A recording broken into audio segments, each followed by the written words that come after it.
the new 15-inch MacBook Pro from Apple, with the optional Core i9 CPU, is markedly slower than last year's Core i7 design despite having 2 more CPU cores. That's the result of empirical system tests, which show that at full load, Apple's redesigned MacBook Pro cannot withstand the heat that dissipates its high-end CPU.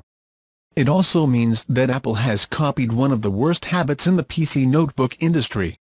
This is a fact about laptops that do not receive enough attention. In general, the manufacturers of these systems will happily equip them with CPU and GPU that demand more cooling performance than the laptop can offer.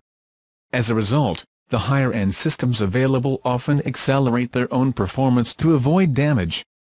How much of an impact this has on the overall performance of the system varies from one provider to another and from one system to another, but it's a rare laptop that avoids this problem altogether, and if they do avoid it, they often spin its system fans up to decibel levels that could cause long-term hearing loss.